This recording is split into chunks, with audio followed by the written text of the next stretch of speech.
Morning. Welcome to First Parish Unitarian Universalist of Medfield.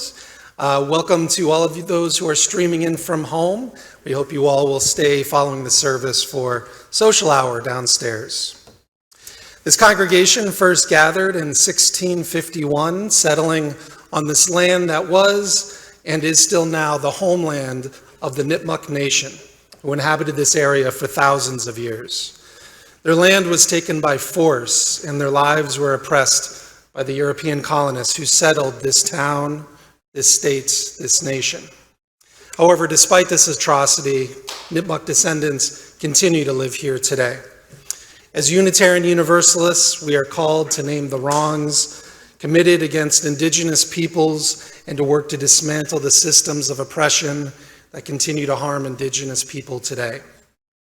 Holding all of this in our hearts, we welcome you to this place. Here we search for truth and understanding. Here we celebrate life and we contemplate its mysteries.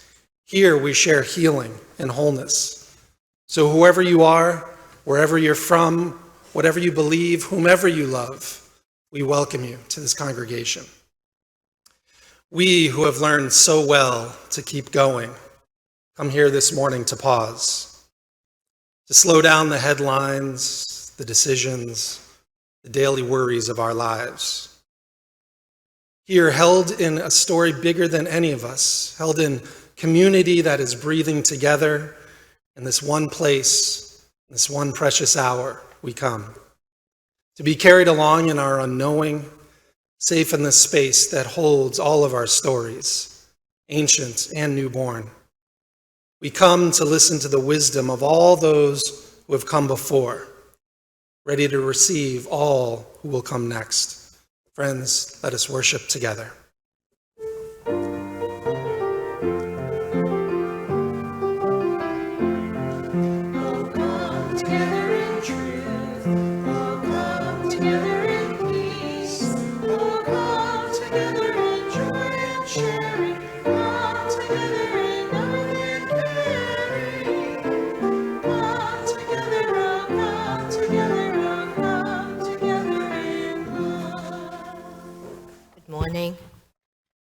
This morning's chalice lighting is by Heather K.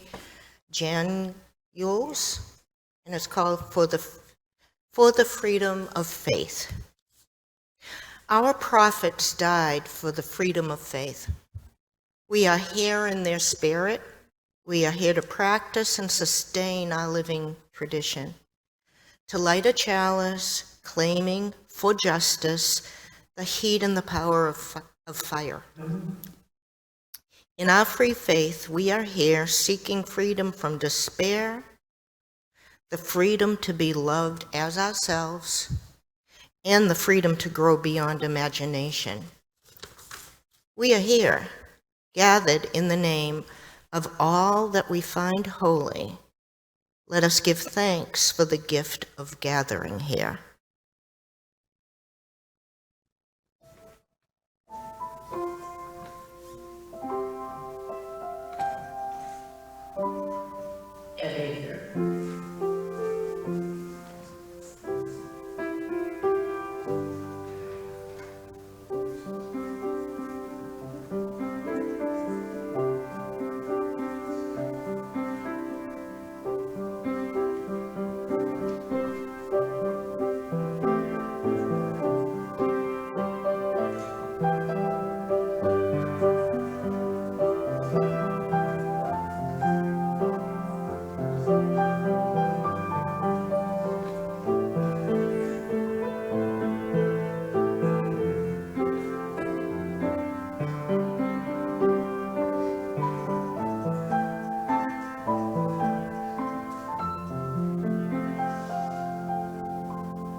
Please rise in body and spirit for our unison covenants. You'll find it printed on the last page of your order of service. Today we'll be reading together lines 1, 2, and 9. Love is the foundation and spirit of our congregation, and we declare that every person is inherently worthy and has the right to flourish with dignity. As people of goodwill, we covenant with one another to embrace the fullest measure of our humanity, showing reverence for the divine within and among us all. Please remain standing for our opening hymn, Do You Hear? Number 112 in your gray hymnal.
And for all of those we've lost recently or long ago, I'll now light our candle of remembrance.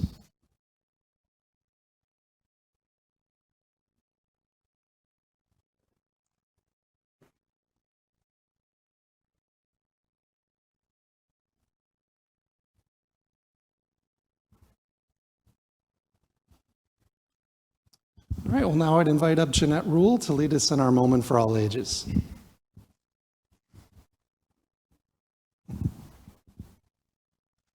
Thank you. Okay, yes, you all are doing the thing I was going to ask you to do, Kate. Anybody else who wants to come closer can. Kate and I are both going to sit here. I kind of like this idea of being on your level. So I'm Jeanette Rule, and I really like to do this every once in a while. It brings back a lot of good memories for me because I really enjoy this. And you all know who Kate is, our religious educator. So great. First of all, I know you all seem to I think you like being asked questions. It seems to be a common thing that we do. What's happening tomorrow? What holiday is it? Columbus Day. Okay, yep, that's right. Anything else? Indigenous Peoples Day. Yes, it's also known as Indigenous Peoples Day. And there's a lot of questions about that, a lot of things that can be discussed. And for once, Kate and I work together, and you're going to keep talking about this during your time together, your group time together after you leave here. So that's really cool because it has a lot to do with our UU values, particularly our values of equity and justice and pluralism. Pluralism means being inclusive. So, yeah, those two holidays are tomorrow. I'll just say that On a federal, national level, it is Columbus Day. That started officially in 1937. And I just can't even turn a page here. My fingers. I get my facts straight. Okay. That was 88 years ago, so it's been around for a long time, Columbus Day. And it honors Christopher Columbus. Indigenous Peoples Day is something more recently talked about and put into place in some places, all right? It is not a federal national holiday, although in 2021, President Biden recognized it as a holiday from his national position of being president, but that did not make it an official federal holiday, okay? It is celebrated in many states in this country and cities and towns who have decided they want it to be Indigenous Peoples Day. Massachusetts is not one of those, though. And actually, the closest state that recognizes is Rhode Island, actually, to us. And Medfield doesn't recognize it, although a number of towns in the state do. What do you think is the closest town to us here in Medfield that recognizes, that has an official Indigenous Peoples Day? Closest one to us. Anybody know?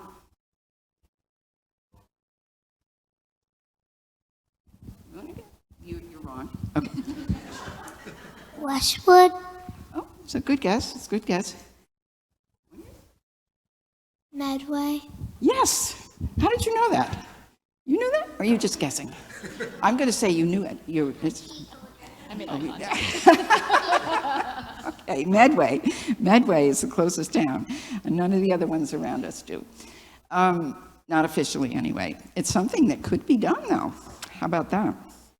And before I'm gonna just do a little, not a story. You'll see what it is. But let me just ask you. Indigenous. What does that word mean? We got to be clear on that. Okay. native to an area of land. Precisely. Native to an area of land. Where you come from. Yeah. You were, yes. Wait, now I forget me. Okay. He got it anyway. Okay. Very good, Owen.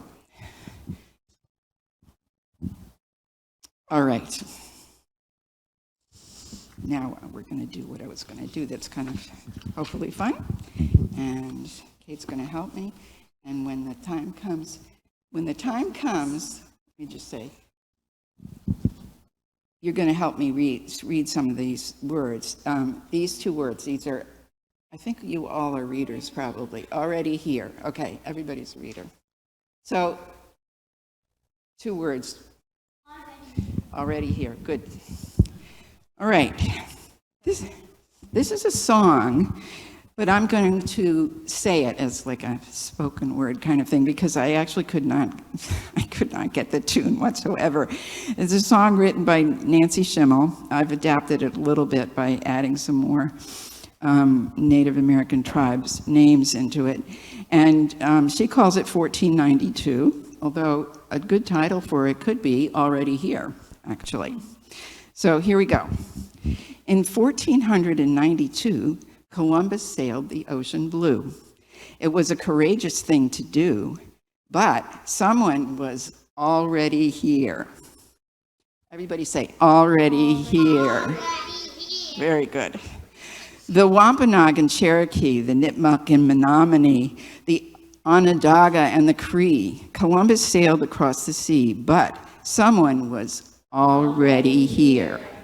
Columbus knew the world was round, so he looked for the east while westward bound. But he didn't find what he thought he'd found, for someone was already here. Narragansett and the Pawnee, Seminole and Abenaki, the Seneca and Apache. Columbus sailed across the sea, but someone was already here. It isn't like 'twas empty space. The Caribs met him face to face. Could anyone discover the place Could anyone discover the place when someone was already here? The Navajo and Shoshone, the Choctaw and Santee, Susquehanna and Hopi, Columbus sailed across the sea, but someone was already here. All right, you all are going to talk about this some more, and I envy you because it's a really rich discussion to think about all this.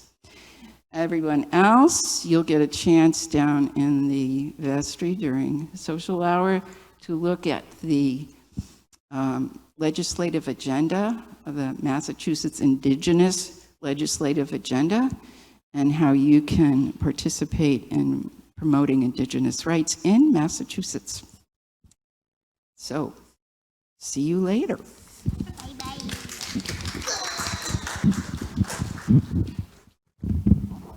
And let's sing the children out as they go.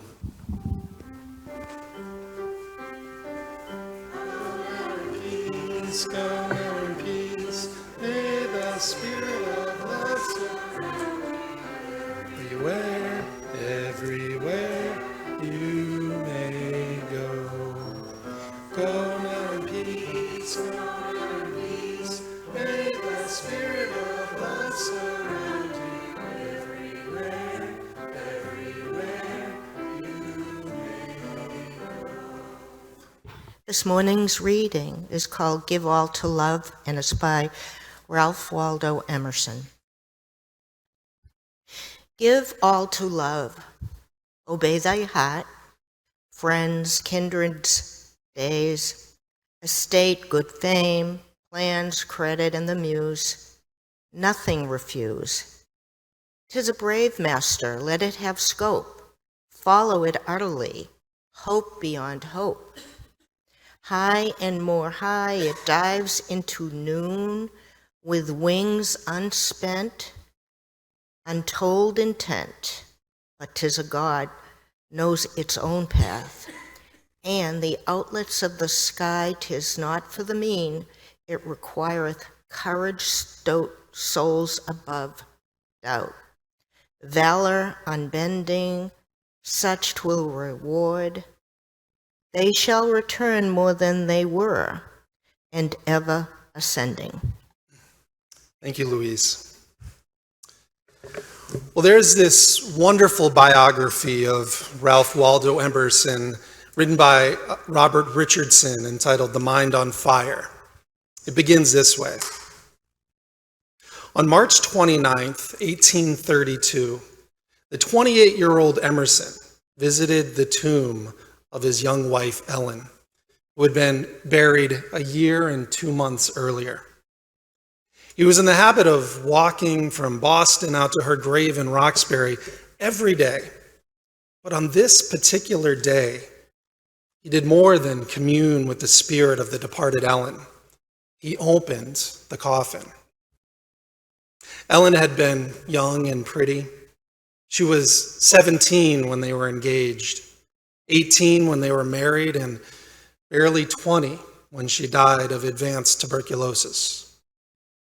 They had made frantic efforts at a cure, including long open-air carriage rides and massive doses of country air. Their life together had been strained almost from the start by the bright blood of Ellen's coughing. Emerson opened not only the tomb or family vault, but the coffin itself. The act was essential, Emerson. He had to see it for himself. Some part of him was not able to believe that she was dead. He was still writing to her in his journals as though she were alive. Perhaps the very deadness of the body would help a belief in the life of the spirit. We do not know exactly what moved Emerson on this occasion, but we do know that he had a powerful craving for direct, personal, unmediated experience. This is what he meant when he insisted that one should strive for an original relation to the universe, not a novel relation, just one's own. You know, Ellen had been the love of young Ralph Waldo Emerson's life. He had already been ordained into the Unitarian ministry like his father and his father's father. He was serving as the minister at Second Church in Boston. He had assumed that life would be quiet, it would be successful, and unfold in very predictable ways. But then tragedy struck when his wife died. He found that the rituals of the church were empty, were meaningless, unable to speak to the deep grief and loss that he experienced. So he resigned his pulpit and he left the ministry. This act of leaving the Unitarian ministry and the path that he subsequently followed marked a profound change in Emerson's life. But it also marked a profound change in the direction of Unitarianism as well. In a series of lectures, David and Beverly Bombau, who were professors at Meadville Lombard Theological School, said that we Unitarian Universalists have not been defined by a set of beliefs so much as we have been on a trajectory throughout history. We're not organized around a statement of faith. Rather, we are a religious movement in history. What that means is that if we are to have a fuller understanding of this faith of ours, we need to know how it changed over time, the way in which it has moved throughout history, and the direction that it's taken. And one group that changed this faith of ours considerably were the Transcendentalists. The Transcendentalists, they played a major role in 19th century America. Some of you may have encountered them in your American literature course that you took in high school or college. In fact, this is often the first time that a lot of people say they learned about Unitarianism, when they were reading Emerson's poems or essays, or Thoreau's Reflections from Walden Pond, or Louisa May Alcott, Nathaniel Hawthorne, or Herman Melville. But it wasn't only in the literary world that the Transcendentalists had a major impact. They were at the center of many of the social reform movements of the time. They were stirring up things with Unitarianism as well, and it is Ralph Waldo Emerson who is usually credited with starting the whole thing. It's important for us to know that the Unitarian church that Emerson left was very different from the Unitarian Universalism of today. They were Christians, but for a long time, they didn't want to be called Unitarian. That to them was a derogatory label. Instead, they called themselves liberal Christians or rational Christians and described their faith as the religion of Jesus rather than the religion about Jesus. Well, according to David and Beverly Bombau, quote, what distinguished them beside their social status was a strong commitment to the use of reason in matters of religion. They revered the sacred scriptures, but believed that the Bible must be understood by use of reason, and that human reason is the tool God bestowed on humanity so that God's revelation might be properly understood.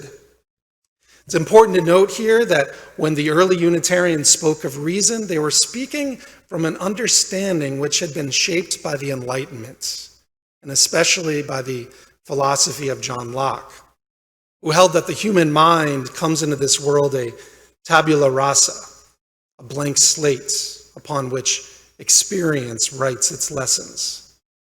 All truth, then, is the result of sensory experience. Truth is built out of what we can taste or feel or see or hear or smell. All else is an illusion. Now, when this philosophy, when this understanding was brought into religion, especially Christianity, something very peculiar happens. See, if all truth is the result of experience, and if Christianity is true, then the job of the church and the preacher was to present that experience which validates Christian claims. Well, these Unitarian rationalists argued that the evidence for Christian truth is found in the Bible, and especially in the miracles which were recorded there. The Bible, they believed, was written by those who had actually witnessed Jesus' ministry, and the miracles that he had performed. Because these eyewitnesses had actually seen the miracles, had experienced them firsthand, and had recorded them, the Unitarian rationalists believed that this was sufficient proof that Christian claims were true. Preachers back then used their sermons in order to deliver these long and intricate scholarly discourses in order to prove the inerrancy of Scripture, the trustworthiness of the witness, and therefore the truth of Christianity. Well, this was the church that Emerson knew. This is the church that became empty and meaningless to him when he was grieving Ellen's death so intensely. It was the ministry of this church that he left. See, when Ellen died, the estate she left behind gave Emerson the freedom to travel. And so he went to Europe, as so many of his privileged contemporaries would do. While he was there, he spent time with Wadsworth and Thomas Carlyle, who introduced him to the Romantic movement, which was just emerging as a response to the rationalism of the Enlightenment. This was all new to Emerson, so when he returned to America, he purchased a house in Concord and began to collect a circle of friends around him so that he could talk about some of these insights that he was having. These people gathered around Emerson, women and men. They became known as the Transcendentalists Club.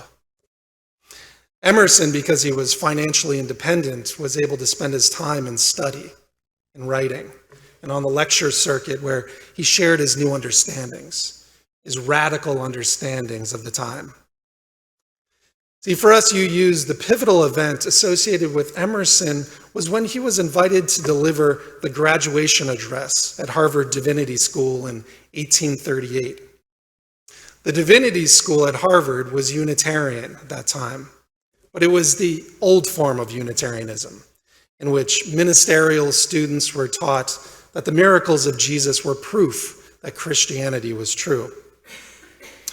Well, Emerson began his address to these ministerial students and their professors by stating, quote, how dissatisfied he was with corpse-cold Unitarianism. He criticized preachers who used their sermons for dry theological discourse while ignoring their own firsthand experiences of life. Emerson had this to say about the preacher who tempted him to never go to church again. Quote, he says, a snowstorm was falling all around us. The snowstorm was real. The preacher was merely spectral. And the eye felt that the sad contrast that looking at him and then at the window behind him into the beautiful meteor of snow. He had lived in vain. He had not one word intimating that he had laughed or he had wept, was married or in love. He had been commended or cheated or chagrined. If he had ever lived and acted, we were none the wiser for it. The capital secret of his profession, namely, to convert life into truth, he had not learned. No one, in fact, not one in all of his experience had yet imported into his doctrine. This man had plowed and planted and talked and bought and sold, and he had read books. He had eaten and drunken. His head aches, his heart throbs. He smiles and suffers.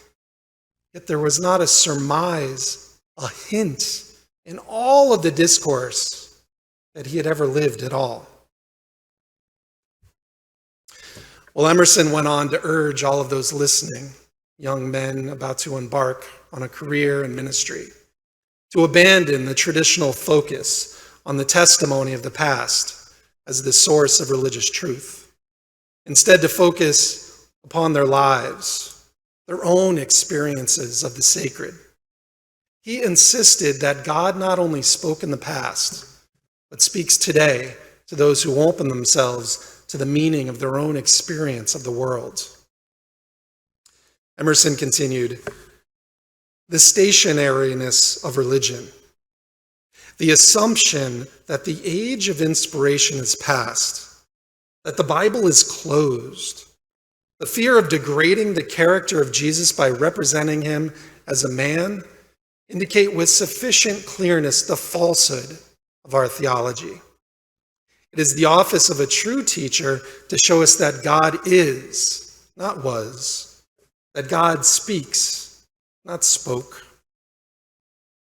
Well, there at Harvard Divinity School, Emerson stirred things up quite a bit.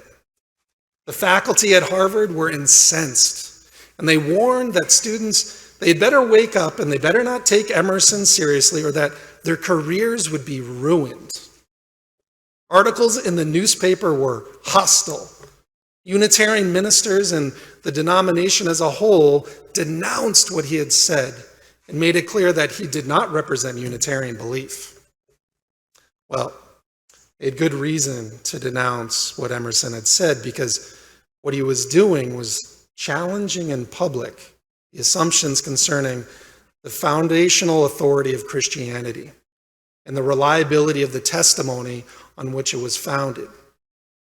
Emerson had substituted a far more personal authority, the life of the individual, the experience of the individual passed through the fire of thoughts. He had changed the role of reason. No longer was reason dependent on a shared sacred text. Now the function of reason was to sort out the meaning of personal and individual experience.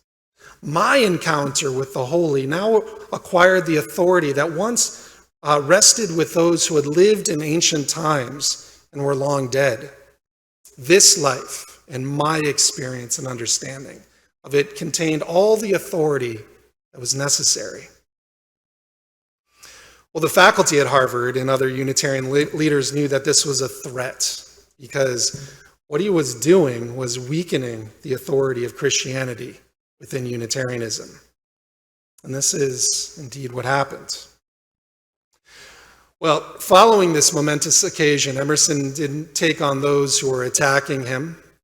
Instead, he returned to his books and his writings and his lectures. But others did defend him and his ideas. One of those there that day listening in Divinity Hall was Theodore Parker. Emerson's words had moved him deeply and resonated with what he had known to be true since he was a small boy. Theodore Parker had told this story that when he was very young, he was walking through the woods by himself and he saw a turtle. He said that without thinking, he started swinging a stick at the turtle, hoping to kill it, when suddenly he was stopped by something telling him that he shouldn't. When he told his mother about this, she explained that it was his conscience speaking, and that his conscience was the voice of God within him. Theodore Parker said that for the rest of his life, he'd been trying to work out for himself this thing that his mother had taught him. Now, it's no wonder that when Emerson called for a religion focused on a God who continues to speak in our lives and in the world, a chord would be struck in Theodore Parker's soul. Parker had become the most vocal and public proponent of Transcendentalism. But unlike Emerson, he didn't retreat to his study. He didn't leave the ministry. He remained in the pulpit, and it was there that he was ostracized and vilified. Most of his fellow clergy refused to exchange pulpits with him. Some refused to speak to him or to shake his hand or even sit beside him at meetings. The denominational association denounced him and refused to list his name among the ministers of the association. And yet, thousands flocked to hear him preach each Sunday at his church in Boston. Theodore Parker understood that Transcendentalism wasn't just a theological position. That if God really is a living force, speaking and acting in the world now, then it is our responsibility to discern what the holy is, where the sacred might be present, and then work in concert with the divine presence. And so Parker became alive in the social movements of his day: temperance, prison reform, opposition to capital punishment, his concern over slavery and women's rights, his opposition to war, And as time went on, Theodore Parker would write his sermons with a loaded pistol on his desk, ready to defend the runaway slaves that he was harboring in the church. Well, finally, his health broke, and like Emerson, he went to Europe, hoping that his time there would restore him to his usual vigor. But instead, he died in 1860 in Florence, Italy. There's a story told that when word reached Boston about Theodore Parker that he was dying in Italy, the Unitarian ministers were invited to join him in a prayer, and some of them refused to participate until they could be assured that there was no chance of his recovery. You know, we take for granted that we Unitarian Universalists are to look to our own experience for the authority we need, as we are trying to discern what is true and good and right. We take for granted that the living Spirit that moved in the world so long ago continues to move and perhaps even speak through us as we are living out the best parts of ourselves. It's important for us to understand that perhaps we shouldn't take all of this for granted. It's so easy to look at what's happening in the world and sit in judgment of those who accept their religious texts literally without passing them through the fire of their own thought. We need only look at our own history to understand what a struggle it is when the understandings, those things that we've accepted for so long, are challenged. That's when change starts to happen. We're a religious movement, always attempting to discern as individuals and collectively what's true, what's good, and what's right. Being informed by our experiences, attempting to remain grounded in the wisdom from the past, remaining open to the thoughts and experiences of others. It is this that contributes to the moving part of our movement. It's always shifting, always changing. The hope is that there's always a direction in our movement, that we're moving towards something, perhaps towards fuller understanding, perhaps towards spiritual wholeness, perhaps towards greater love, perhaps even closer to that divinity found within us all. So may it be. Amen. Let's pause now for a time of silent meditation and reflection.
Spirit of light and love,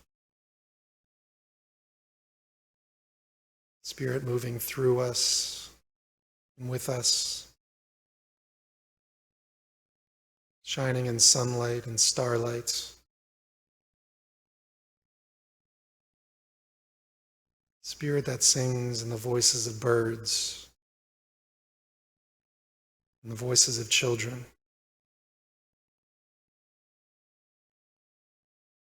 Great Spirit moving in all things in the breath of each of us.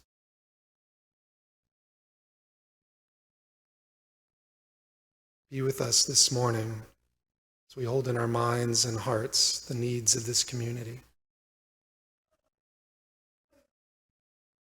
Knowing each of us comes here this morning carrying a blend of worries, sorrows, and joys.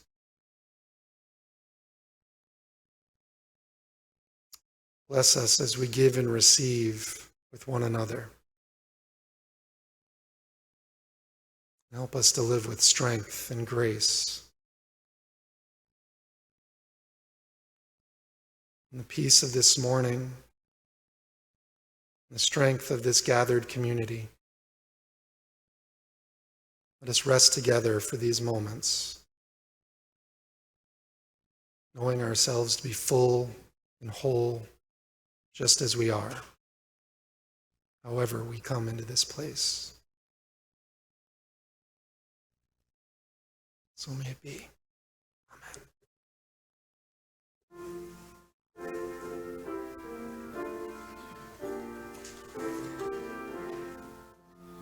Spirit of truth, of light, of power, we celebrate thy wondrous ways.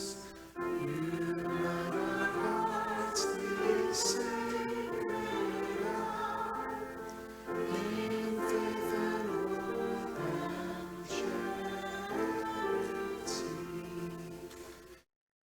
Now I'd invite forward Duncan Glover to introduce the offering. Today's offering will be shared equally with Chaplains on the Way, which is a nonprofit organization that helps the unhoused community in Waltham. Chaplains on the Way, or COTW, provides a variety of services to the unhoused, including meals, and a weekly interfaith service at First Parish in Waltham. Chaplains and other members of the organization also provide TLC. And now that the winter is approaching, the cold weather, it's especially important to support this organization. Our offering will now be taken. Please donate generously.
Please rise in body or in spirit for our closing hymn, Spirit of Life, number 123 in your gray hymnal.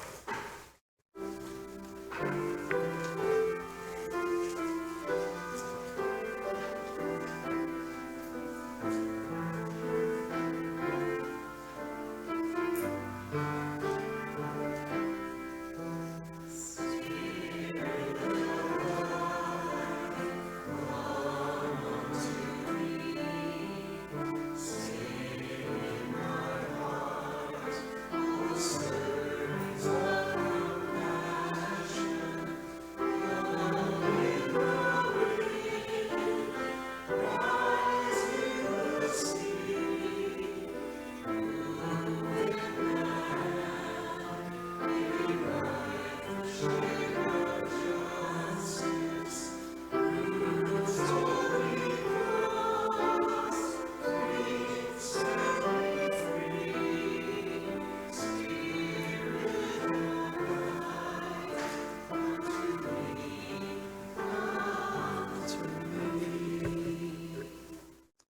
As we prepare to leave this sacred space, I leave you with the words of Theodore Parker.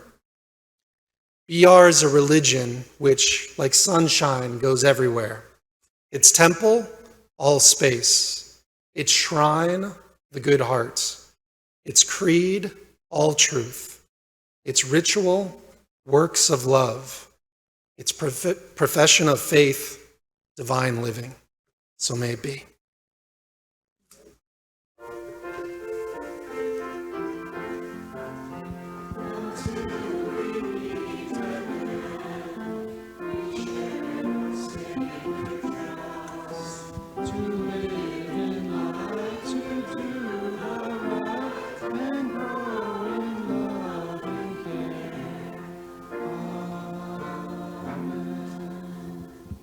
I'll now extinguish our chalice, but may its light and warmth stay with us until we meet again. Here ends our worship. Let our service begin.